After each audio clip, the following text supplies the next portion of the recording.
Por quais motivos, em especial, o Brasil é ainda leigo sobre a história da África? São vários motivos, né? E ponto de partida disso tudo é a história da escravidão. Você não pode entender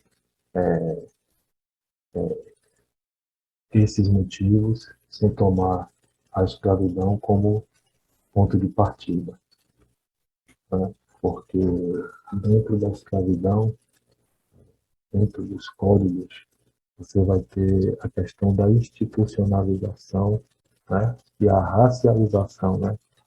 Das relações no século XV.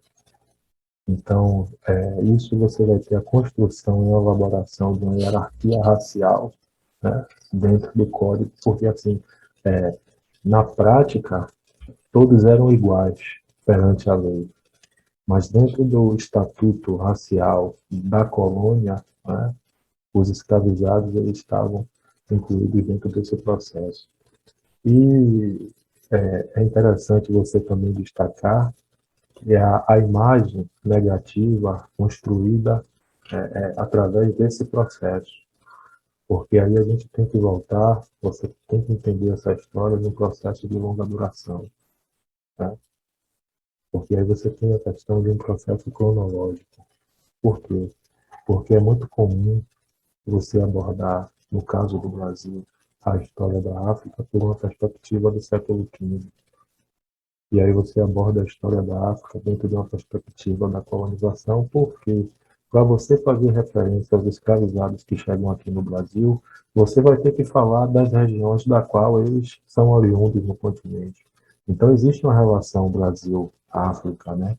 E essa relação ela vai ser tomada a partir do século XV com esse processo, certo? Mas, se você levar em conta, se você partir do pressuposto que a África é o berço da civilização, aí você tem que tomar a história como 7 milhões, né, que é o ancestral comum da humanidade. Então, assim, você tem que tomar a história da África num processo de longa duração. E aí você se questiona o seguinte: quanto é que representa 1.500 anos, que é a forma comum de abordagem da história do continente, em um universo de 7 milhões? O resultado dessa conta é o que fica de fora em relação à história da África.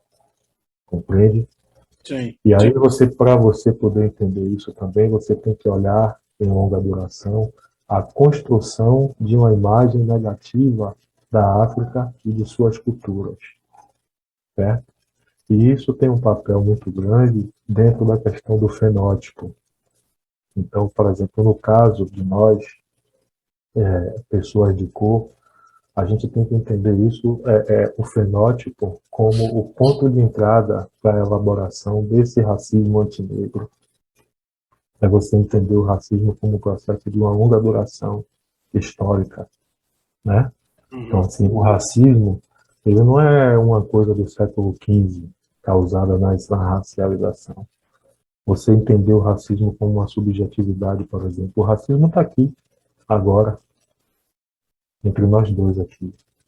Né? Ele está aqui, onipresente, né? Onipotente, onisciente, como uma subjetividade, esperando ou eu ou você, né? Abrir o espaço para que ele se aproprie a partir de nossas falas. Né? Então, se você entender o racismo dentro dessa perspectiva, né, quanto à subjetividade, você vai ver que isso está muito ligado, por exemplo, com o fenótipo. E aí você tem que observar isso num processo de longa duração até você chegar, por exemplo, ao período da escravização. Então, por que eu estou falando tudo isso? Porque o norte e o direcionamento, né, a experiência das pessoas escravizadas e das pessoas de cor, é uma experiência que vai ser norteada dentro dessa perspectiva racial. A cor como um peso. Perfeito.